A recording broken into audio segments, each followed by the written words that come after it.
Assalamualaikum warahmatullahi wabarakatuh, sahabat Medina. Jadi ketemu lagi dengan saya Dr. Idam. Jadi kanal Medina ini adalah rebrandingnya dari Mantap SME Health ya, Medical Education and Health Empowerment. Jadi selain memberikan edukasi kesehatan kepada masyarakat, kita juga akan sharing tentang ilmu-ilmu pendidikan kedokteran yang berguna bagi mungkin beberapa kalangan akademisi ya, terutama di bidang pendidikan kedokteran gitu. Nah, pada kesempatan kali ini saya coba untuk mengkaji ya suatu pembahasan tentang bagaimana sih menjaga fisik dan mental agar mahasiswa itu bisa produktif gitu. Oke, saya mulai dari fakta tentang kesehatan fisik dan mental pada remaja atau pelajar ya. Ada suatu penelitian yang dilakukan oleh Chen dan Qin pada tahun 2024 ya di Chinese. Dia melakukan survei pada 1000 lebih mahasiswa dan ternyata ditemukan bahwa 65% mahasiswa itu menderita kelelahan yang sangat ya, yang berlebihan. Bahkan 2 dari per 3 pelajar itu memang menderita kelelahan yang banyak disebabkan karena pembelajaran daring. Bahkan kelelahan ini bisa menetap sampai dia itu masuk ke dunia kerja gitu. Dan yang berikutnya adalah ternyata kelelahan pada mahasiswa ini atau pelajar ini memiliki kontribusi yang negatif terhadap prestasinya. Jadi orang-orang yang prestasinya baik cenderung memiliki derajat kesehatan kelelahan yang kurang, sedangkan yang prestasinya itu turun itu memiliki skor kelelahan yang lebih besar gitu ya. Dan apa sih faktor pemicunya? Minimal ada 5 hal. Yang pertama, tekanan akademik yang terlalu tinggi ya, mendapatkan nilai yang bagus, lulus tepat waktu, itu memberikan tekanan pada mahasiswa atau pelajar. Durasi belajar yang panjang ya, 1 hari itu mungkin lebih dari 8 jam dia harus belajar ya. Bahkan kalaupun kuliah daring pun atau online pun itu cenderung memiliki dampak kelelahan yang lebih besar dibanding kuliah tatap muka ya. Itu padahal ya dilakukan secara daring gitu. Yang berikutnya, kurangnya pengawasan diri ya, dia kurang memperhatikan dirinya. Yang keempat, faktornya adalah gaya hidup yang tidak sehat ya, terutama yang kita highlight sini adalah sering main game dan juga kurang tidur gitu. Main gamenya itu berlebihan sekali. Kondisi emosional dan juga faktor keluarga ini menjadi faktor pemicu kelelahan yang berikutnya gitu ya. Ini hasil penelitiannya Chen dan Qin di 2024 gitu. Oke, sebelum kita lanjut, bahwa ini yang penting diketahui oleh mahasiswa ya, 5 tanda tubuh Anda itu butuh istirahat karena mengalami kelelahan gitu. Yang pertama adalah kesulitan untuk fokus dan konsentrasinya cenderung menurun gitu. Jadi tugas yang harusnya bisa diselesaikan dengan mudah malah terasa sulit atau berat gitu.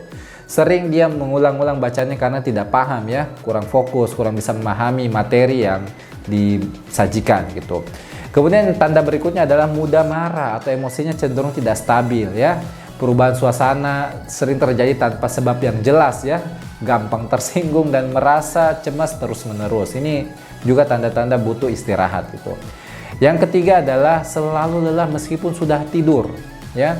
Bangun tidur ya di pagi hari bukannya merasa segar malah merasa tidak bugar gitu, malah capek gitu. Meskipun ya dia sudah tidur cukup lama ya, 7 sampai 8 jam gitu ya. Itu hati-hati. Itu tanda tubuh kamu butuh istirahat. Yang berikutnya itu sering sakit kepala atau nyeri otot tanpa sebab yang jelas. Padahal dia tidak lagi sedang habis olahraga atau lakukan aktivitas fisik yang berat ya, tapi malah ada sakit kepala, ototnya nyeri, mulai di leher, di punggung, dimanapun ya. Meskipun dia itu ya tidak lagi sakit atau tidak lagi aktivitas fisik yang berat ya, badannya selalu sakit gitu. Yang terakhir ya, kebiasaan atau sering menunda pekerjaan atau kehilangan motivasi. Ini adalah tanda juga bahwa seseorang itu mungkin kelelahan dan butuh istirahat ya. Sulit mulai belajar, merasa jenuh dengan pelajarannya, bahkan tugas yang penting pun itu cenderung ditunda-tunda bahkan sampai tidak dikerjakan ya. Hati-hati, ini penting kalian perlu sadari. Siapa tahu ada di diri Anda dan perlu diketahui bahwa ketika tanda ini muncul kalian itu butuh istirahat ya. Nah, kita lihat ya dalilnya dalam Islam ya, dari surah Al-Furqan ayat 47. Dan dialah yang menjadikan malam untuk sebagai pakaian atau penutup dan tidur untuk istirahat, dan dia menjadikan siang untuk bangkit berusaha. Masya Allah, Allah Subhanahu wa Ta'ala menciptakan ada siang dan malam, dan memang malam didesain itu untuk istirahat ya. Makanya pelajar itu jangan suka begadang tanpa sebab yang jelas. Memang waktu malam itu adalah yang baik untuk istirahat ya. Ini sudah dijelaskan oleh Allah dalam Al-Quran gitu. Fitrahnya kita itu malam hari itu istirahat. Dan Rasulullah juga dalam satu hadisnya, sungguhnya tubuh memiliki hak atasmu, ya. Jadi tubuh kita itu punya hak, ya. Kalau dia capek, ya berikan istirahat, karena tubuh ini juga akan bersaksi bagi kita di akhirat gitu. Jadi tolong dijaga tubuh ini, jangan biarkan dia itu rusak karena perilaku kita gitu. Salah satunya ini dengan ketika dia dibuat untuk bekerja terus-menerus tanpa istirahat itu. Jadi kenali di tubuhmu, biarkan dia istirahat agar kamu tidak mengalami suatu sindrom kelelahan tuh. Nah, itu pengantar tentang kelelahan ya, terkait fisik. Dan bagaimana tentang kesehatan mental gitu. Nah, kita lihat dari definisinya ya. Apa sih itu kesehatan mental? Kesehatan mental itu adalah kondisi ketika seorang dapat mengenali potensinya, mengelola stres sehari-hari dengan baik, bekerja atau belajar secara produktif, serta mampu menjalin hubungan yang sehat dengan orang lain. Jadi saya highlight tiga hal ya. Pertama, mengenali potensi dirinya. Dia tahu apa yang dia sukai, apa yang dia senangi, apa yang dia jago, atau dia ahli di bidang apa, dia kurang cakap di bidang apa, ya, mengenali potensi dirinya. Yang berikutnya adalah mengelola stres. Kita tidak bisa hidup tanpa stres, tetapi bagaimana mengelola stres itu yang menjadi parameter untuk kesehatan mental. Dan yang terakhir adalah kemampuan untuk berhubungan dengan sehat, dengan baik dengan orang lain. Jadi kalau ada orang tidak bisa bergaul, ya bisa jadi ada masalah dengan kesehatan mentalnya tuh. Nah, kesehatan mental itu bukan selalu kita harus hidup bahagia atau tidak pernah stres ya. Justru seseorang yang sehat mental itu mampu menghadapi kesulitan, tekanan, kecewaan, ya permasalahan hidup dengan seimbang tanpa harus merusak dirinya atau orang lain gitu ya. Sama halnya seperti fisik, bahwa mental ini juga penting untuk dijaga setiap hari kesehatannya. Oke, ini konsepnya ya, kenapa kesehatan mental itu sangat penting untuk kita pelajari dan jaga. Bahwa kesehatan mental ini kan berarti hanya membuat kita itu merasa selalu lebih baik ya, atau memberikan nilai intrinsik, tetapi juga membuat kita itu bisa banyak hal, bisa menjalin hubungan dengan manusia dengan baik ya, atau connect, bisa membantu kita menyelesaikan tugas atau pekerjaan dengan baik atau function. Yang ketiga adalah membantu kita untuk menghadapi stres dan tekanan dengan cara yang baik, yang sehat gitu, atau cope. Dan membuat kita itu mampu bertumbuh dan berkembang secara pribadi, karirnya bisa meningkat gitu, prestasinya bisa meningkat gitu, atau thrive gitu. Jadi ini pentingnya untuk kita menjaga kesehatan mental. Nah, mengapa menjadi perhatian? Bahwa ternyata kesehatan mental ini banyak diderita oleh orang ya, bahkan 1 dari 8 orang di dunia itu pasti menderita atau mengalami gangguan mental. Ini berdasarkan data dari WHO ya, tahun 2022 gitu. Dan gangguan kecemasan bagi orang itu ya ada yang derajatnya ansietas atau kecemasan ringan, bahkan ada yang sampai depresi berat ya. Ini rata atau bahkan ditemukan di seluruh wilayah atau seluruh etnis ya. Jadi kejadiannya itu banyak gitu ya. Dan yang berikutnya adalah meskipun ini banyak tetapi cenderung tidak ditangani. 71% itu kejadian tidak ditangani, hanya 29% bahkan yang cenderung gejala berat itu yang ditangani, yang sampai masuk rumah sakit jiwa ya. Dan memang anggaran yang dikeluarkan oleh negara untuk kesehatan mental itu sangat minimal ya, bahkan sekitar 2% saja gitu dari anggaran kesehatan nasionalnya. Dan 2% itu juga banyak dipakai untuk apa? Untuk mengobati orang-orang yang punya sakit mental berat. Tidak banyak dipakai untuk melakukan pencegahan terkhusus pada remaja gitu, atau pelajar gitu ya. Banyak sekali.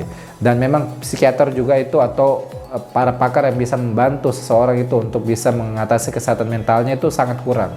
Bahkan kurang dari 1 psikiater per 200.000 orang ya rasionya. Oke, bagaimana Islam memandang hal ini? Dalam surah Ar-Ra'd ayat 28, yaitu orang-orang yang beriman dan hati mereka menjadi tentram dengan mengingat Allah, ingatlah, hanya dengan mengingat Allah hati menjadi tentram. Islam ini mengajarkan atau memberikan kita pelajaran bahwa pentingnya untuk menjaga pikiran ya dan kesehatan jiwa. Ya, dengan cara apa yang sederhana, zikir, doa, ibadah spiritual lainnya, itu adalah upaya kita untuk membuat kita lebih tenang, menghindari stres, dan juga menghilangkan keresahan dalam hidup. Jadi Islam itu memberikan perhatian yang besar bagi kita untuk bisa menjaga kesehatan mental tuh. Nah, ada juga hadis dari Rasulullah, la takhdab walakal jannah, janganlah kamu marah, niscaya bagimu surga. Bayangkan orang yang bisa menahan amarahnya atau menjaga mentalnya tetap baik itu bisa dapat surga disebabkan hal itu ya. Jadi ini dalil ini bukan hanya sekedar larangan untuk emosional ya, tetapi juga ini adalah panduan hidup sehat dalam Islam yang diajarkan oleh Rasulullah. Karena memang marah yang tidak terkendali itu dapat merusak tubuh, merusak hubungan, dan juga merusak mental kita terutama ya. Itu Masya Allah bagaimana Islam itu memang memberikan panduan yang lengkap tentang menjaga kesehatan mental ini tuh. Jadi Islam tidak hanya mengajarkan kita cara menjaga fisik, tapi juga bagaimana menjaga hati dan pikiran. Karena ketika hati dan pikiran jernih, itulah inti dari kesehatan mental yang sejati tuh. Nah, berikutnya saya bicara tentang Gen Z ya. Ternyata Gen Z ini memiliki resiko untuk menderita gangguan fisik dan mental. Kenapa mereka beresiko? Karena yang pertama, mereka ini mendapat paparan digital yang sangat tinggi dan informasi berlebihan.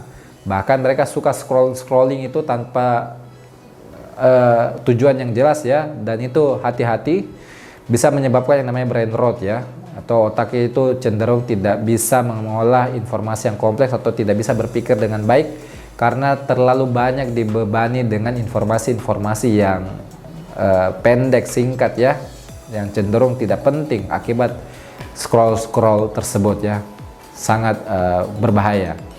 Yang berikutnya, mereka ini Gen Z ini punya tuntutan akademik dan sosial yang sangat tinggi sekali. Mereka itu native-nya di media sosial, jadi gampang cemburu, gampang ya macam-macam lah, punya tuntutan yang tinggi ya. Lihat temannya sukses mau juga, lihat yang lain punya sesuatu mau juga, bahkan itu memberikan stresor bagi mereka. Yang berikutnya adalah karena Gen Z ini memang memiliki keterampilan yang tidak cukup ya dalam hal coping dan regulasi emosi. Bahkan di kampus atau di sekolah ya, sangat minimal itu upaya-upaya sekolah atau kampus untuk memberikan keterampilan mahasiswa dalam hal mengatasi stresnya. Mungkin ada di organisasi mahasiswa, tetapi di kurikulum itu tidak banyak ya, bahkan minimal sekali ya. Padahal ini penting untuk diajarkan, dibekali pada mahasiswa atau pelajar gitu.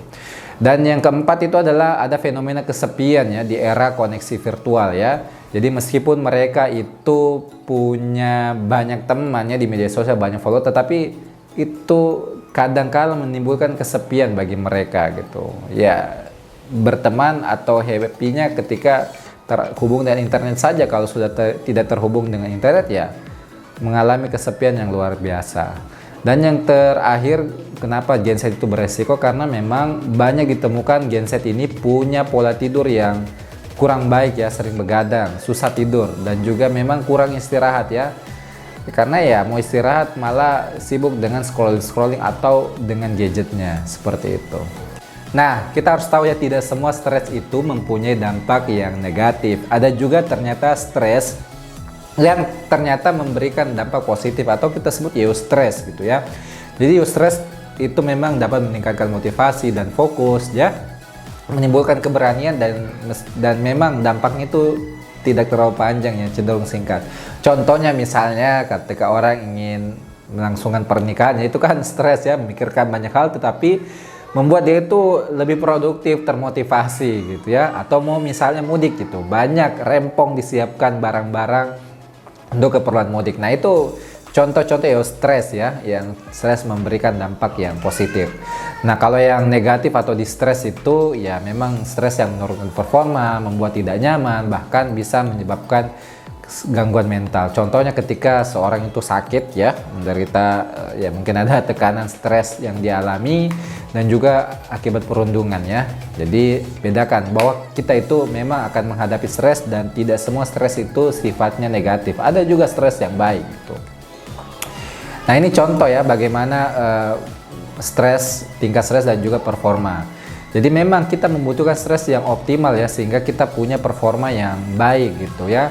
Kalau misalnya terlalu kurang maka kurang stresor ya, misalnya mahasiswa tidak ada PR, tidak diberikan tugas, tidak ada ujian, maka itu bisa membuat stresnya itu kurang sehingga cenderung inaktif atau menarik diri, atau mungkin ya lelah gitu ya. Tetapi kalau berlebihan juga ini tidak baik untuk performa ataupun prestasi mahasiswa gitu. Dan ini saya pernah buktikan ya di penelitian tentang ujian OSCE. Jadi memang ada level stres yang optimal untuk mahasiswa gitu, terkait ujian OSCE. Kalau terlalu gampang itu juga stresnya terlalu minimal, itu juga tidak bagus ya. Jadi orang-orang yang nilainya bagus cenderung adalah mereka yang punya tingkat stres yang optimal. Jadi memang grafiknya seperti ini juga yang saya temukan gitu ya. Jadi kita butuh stres yang cukup untuk memicu diri kita itu tumbuh dan berkembang gitu. Jangan berlebihan karena bisa menyebabkan suatu hal yang negatif, bahkan bisa burn out gitu. Oke. Nah, ini adalah inti dari pembahasan kita ya, tentang ya saya coba untuk merangkum ya bagaimana sih prinsip-prinsip yang penting untuk menjaga kesehatan fisik dan mental khususnya pada pemuda atau mahasiswa gitu ya. 6 prinsip itu, yang pertama adalah aktivitas fisik. Ya, dalam Islam juga Rasulullah SAW bersabda, mukmin yang kuat lebih baik dan lebih dicintai Allah daripada mukmin yang lemah, dan pada keduanya ada kebaikan. Nah, Rasulullah mengatakan bahwa Allah lebih menyukai, lebih mencintai mukmin yang kuat gitu. Bayangkan ketika Allah menyukai kita, maka tentu ketika kita meminta perlindungan, keinginan itu akan lebih mudah untuk dikabulkan oleh Allah Subhanahu wa Ta'ala, karena memang Allah mencintai kita gitu.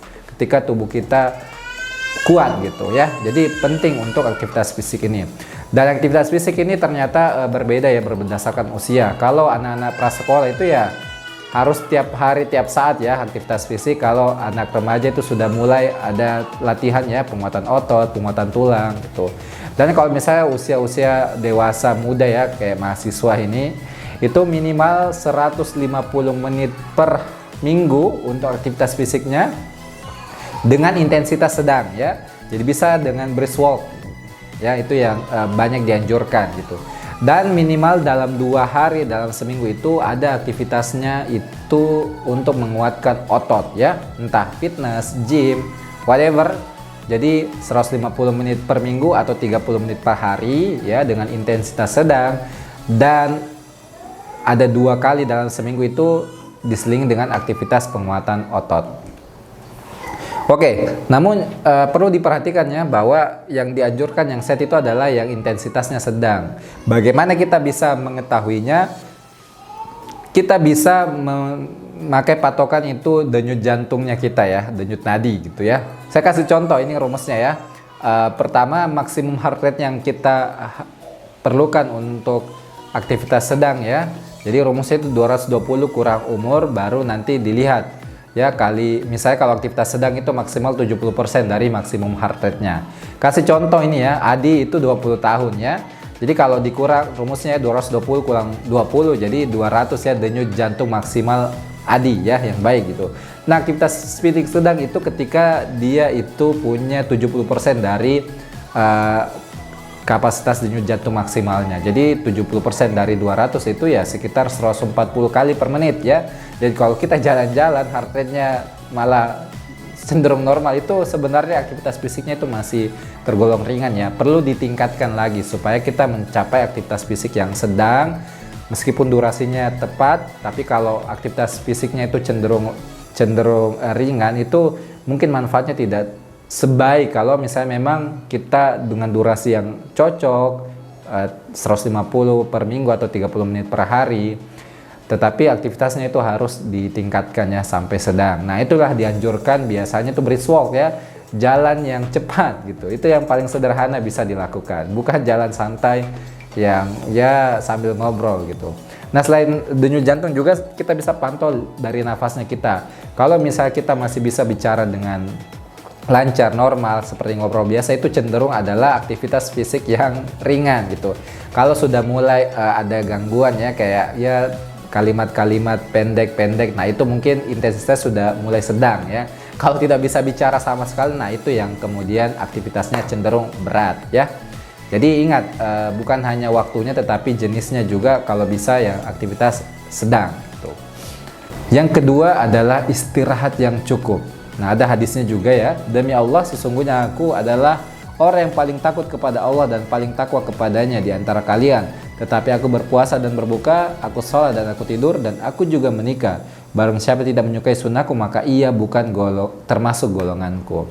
Nah, hadis ini mengingatkan kita bahwa Rasulullah itu adalah makhluk paling mulia ya, contoh yang baik untuk kita ikuti. Beliau itu tidak menghabiskan waktunya beribadah terus atau puasa terus ya, tetapi juga menyempatkan dirinya untuk istirahat gitu. Kalau berpuasa juga berbuka, kalau misalnya malam juga tidur gitu. Jadi istirahat ini penting untuk manusia gitu.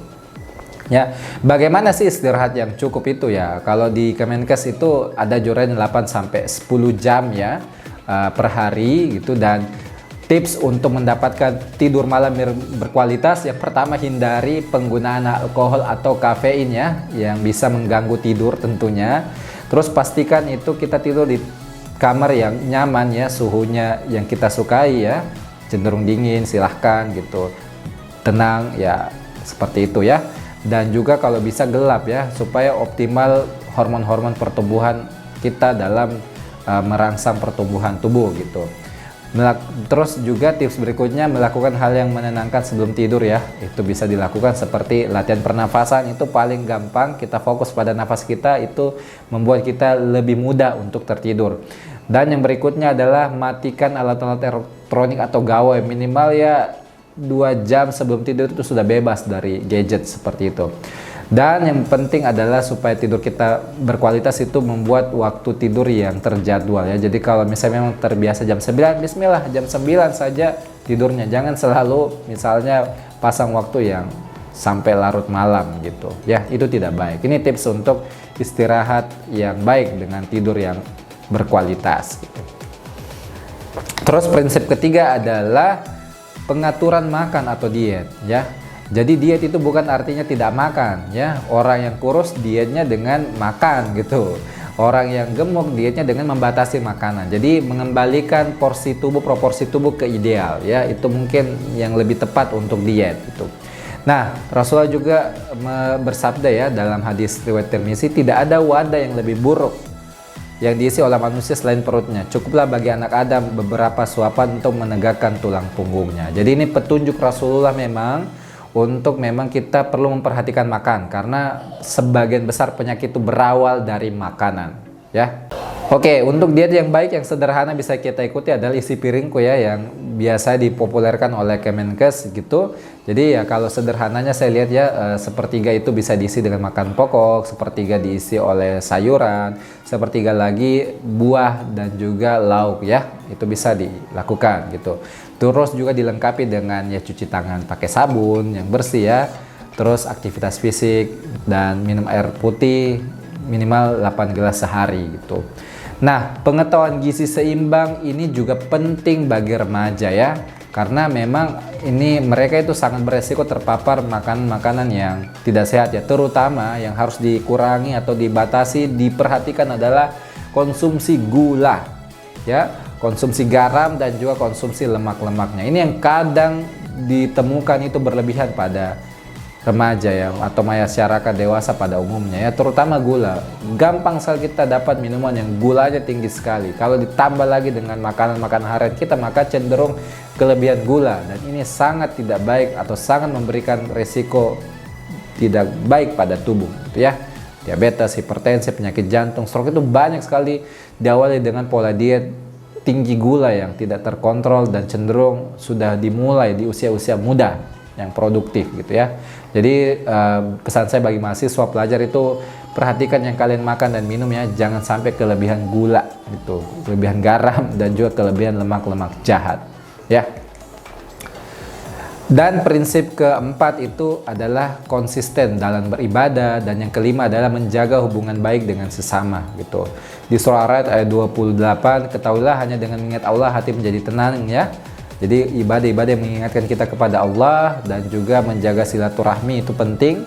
Ada dalilnya, hadis riwayat Bukhari dan Muslim, barang siapa yang ingin meluaskan rezeki dan dipanjangkan umurnya, maka sambunglah tali silaturahmi gitu ya.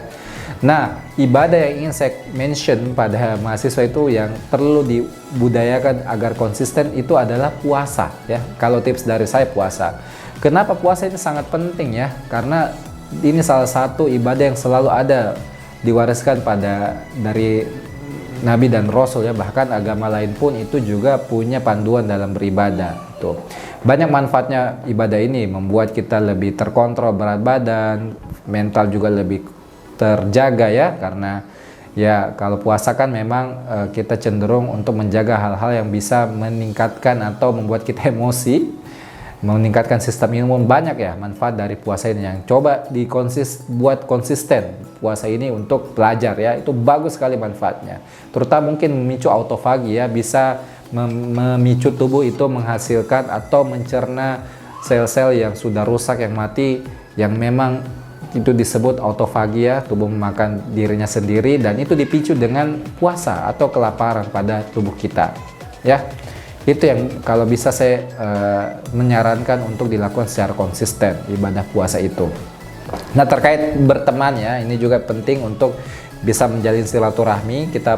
Mahasiswa itu perlu teman baik, teman yang diajak curhat, teman yang menguatkan dalam kebaikan ya. Dan ini ya panduan seorang ulama ya, Imam Al-Ghazali, 7 adab dalam berteman gitu ya.